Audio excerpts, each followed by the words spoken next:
கேள்வி மட்டும் போயிடாதீங்க. தேமுதிகவுக்கு ராஜ்யசபா சீட் வழங்குவதில் மறுப்பு தெரிவிச்சிருக்காங்க பாஜக சார்பில். இது எப்படி பாக்குறீங்க? ஏன்னா தொடர்ந்து 14 சீட்டு கேட்டு அண்ணா நாங்க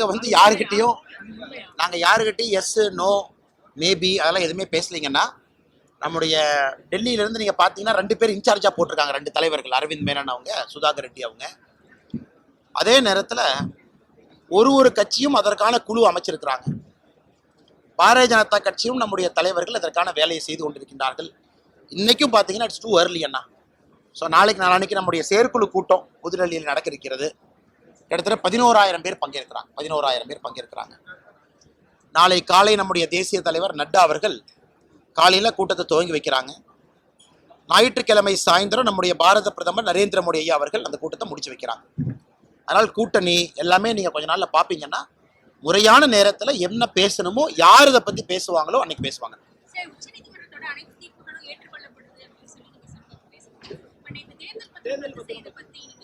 அதிலே சொன்னேன்லங்க மேடம், அதாவது 2018 நம்முடைய முன்னாள் நிதியமைச்சர் அருண் ஜேட்லி அவங்க ஒரு நல்ல ஒரு ஆர்டிக்கல் எழுதியிருப்பாங்க மேடம். ஏன் நம்ம இந்த இன்கம் டேக்ஸில் அமெண்ட்மெண்ட் கொண்டு வந்து குறிப்பாக இந்த பாண்ட் சிஸ்டத்தின் மூலமாக பொலிட்டிக்கல் பார்ட்டிக்கு டொனேஷன் கொடுங்க. இன்னைக்கு ஒன்றுமே இல்லை மேடம், நான் சின்ன ஒரு உதாரணம் கொடுக்குறேன், நீங்கள் பாருங்க. இன்னைக்கு நீங்கள் பார்த்தீங்கன்னா பாரதிய ஜனதா கட்சி 52% எலக்ட்ரல் டொனேஷன் எலக்ட்ரல் பாண்ட்லேருந்து வருது. காங்கிரஸ் 62% வருது. தமிழ் மாநில காங்கிரஸ் 93% பாண்டிலிருந்து வருது. திராவிட முன்னேற்ற கழகம் 91% பாண்டிலிருந்து வருது. BJD 89%, TRS 80%, YSRP 72%. நேற்று ஒரு நீதிபதி அவருடைய ஜட்மெண்ட்லேயே அதை கொடுத்துருக்காரு. ஸோ எல்லாத்துக்கும் அதுன்னு தெரியுது மேடம். அருண் ஜேட்லி அவர்கள் இதை கொண்டு வரும் பொழுது சொன்ன காரணம் என்னன்னா, இன்னைக்கு அரசியல் கட்சிக்கு பணம் மூலமா டொனேஷன் வருது, அரசியல் கட்சி பணம் மூலமா செலவு பண்றாங்க. இன்னைக்கு அரசியல் கட்சி செக் மூலமா செலவு பண்ணணும். அப்படி என்றால் அரசியல் கட்சிக்கு பாண்டோ பேங்க் அக்கௌண்ட்டுக்கோ டைரக்டா பணம் வர வேண்டும் என்பதற்காகத்தான் இதற்கு முன்பு இருந்த சிஸ்டத்திற்கு மாற்றாக இந்த எலக்ட்ரல் பாண்ட் சிஸ்டத்தை கொண்டு வந்தாங்க.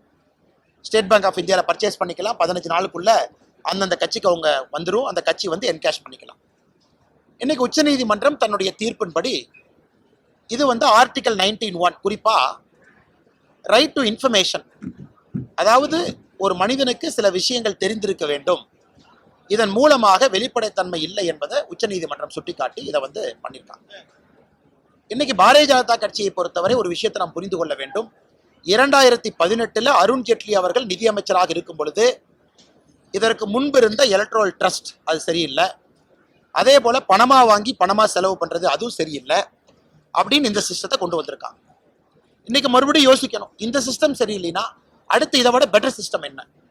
உச்சநீதிமன்றம் தன்னுடைய தீர்ப்புல மறுபடியும் இந்த எலக்ட்ரல் ட்ரஸ்ட் அப்படிங்கிற வார்த்தையை பயன்படுத்தியிருக்காங்க.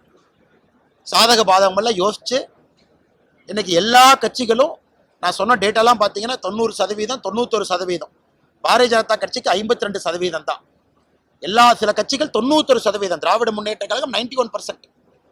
இன்னைக்கு எல்லா கட்சிகளுக்கும் லீகல் வேலை பணம் வரணும், செக்கில் செலவு பண்ணணும், கேஷ் சிஸ்டத்திலிருந்து வெளியே வரணும். இன்னைக்கு உச்சநீதிமன்றத்தினுடைய தீர்ப்பை எல்லாரும் ஏற்றுக்கணும். உச்சநீதிமன்றம் தீர்ப்பு கொடுத்த பிறகு இன்னைக்கு புது சிஸ்டம் என்ன கொண்டு வரணும்னு யோசிக்கணும். இதை விட பெட்டரா எப்படி கொண்டு வர்றது, அல்லது இதுலயே டிஸ்க்ளோஷர் கொண்டு வர்றதான். அதனால் மத்திய அரசு அதிகாரப்பூர்வமாக எலெக்ஷன் கமிஷன், மத்திய அரசு இதை பற்றி ஒரு கருத்து சொல்ற வரைக்கும் நான் கருத்து சொன்னா அது சரியா இருக்காது. ஏன்னா இன்னைக்கு இந்த சிஸ்டத்தை நம்ம சரி பண்ணி கொண்டு வரணும். உச்சநீதிமன்றம் அந்த லேப்சஸ் எல்லாம் லேக்கனோவை பாயிண்ட் அவுட் பண்ணியிருக்காங்க. அதனால் என்னுடைய வேலை, உங்களுக்கு இந்த பிரச்சனை இருக்கு, இதுக்காக அருண் ஜேட்லி கொண்டு வந்தாங்க. இன்னைக்கு உச்சநீதிமன்றம் இந்த பிரச்சனையை மறுபடியும் காட்டியிருக்காங்க. குறிப்பா ரைட் டு இன்ஃபர்மேஷனை காட்டியிருக்காங்க. 19(1) ஃப்ரீடம் ஆஃப் ஸ்பீச், எல்லாருக்கும் கருத்துரிமை அடிப்படையில் சில விஷயங்கள் ஒளிவு மறைவு இல்லாமல் தெரியணும் அப்படின்னு. அதனால் பொறுத்திருந்து பார்ப்போம். வருகின்ற காலகட்டத்தில் குறிப்பாக 2024 பார்லிமெண்ட் தேர்தல் முடிஞ்சு நம்ம ஆட்சி வந்த பிறகு மறுபடியும் பாராளுமன்றத்தில் இன்கம் டேக்ஸ் அமெண்ட்மெண்ட்டை எப்படி கொண்டு வர்றது, உச்சநீதிமன்றத்தினுடைய தீர்ப்பை இன்னும் முன்னாடி எடுத்துட்டு போய் அவங்க சொல்லியிருக்கக்கூடிய விஷயங்களை எப்படி சரி பண்ணுவது அப்படின்னு மத்திய அரசும் எலெக்ஷன் கமிஷன் அவர்களும் சொல்லும் வரை நாங்களும் உங்களை போல் காத்திருக்க வேண்டும்.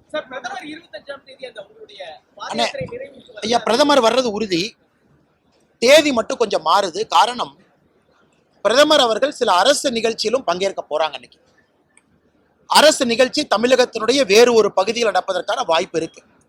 அந்த டேட் எல்லாம் ஒர்க் அவுட் பண்ணிட்டு இருக்காங்க. அரசு நிகழ்ச்சி ஒரு நாள் நடக்கணும், அதே போல நம்முடைய யாத்திரையினுடைய நிறைவு விழா ஒரு நாள் நடக்கணும். ஏன்னா மோஸ்ட்லி மாடல் கோட் ஆஃப் கான்டக்டுக்கு முன்னாடி பிரதமர் வரக்கூடிய கடைசி நிகழ்வா இருக்கலாம். ஏன்னா அது முடிஞ்சு மறுபடியும் பிரதமர் இன்னும் ஒரு மாசத்துக்குள்ள வருவாரா தெரியலீங்கன்னா. அதனால அந்த தேதியெல்லாம் அவங்க அட்ஜஸ்ட் பண்ணிட்டு இருக்காங்க. மாநில அரசுகிட்டே பேசிக்கிட்டு இருக்காங்க. அரசு நிகழ்ச்சிக்கும் ஒரு தேதி, நான் முதலமைச்சர் அரசு நிகழ்ச்சியில பங்கேற்கணும்.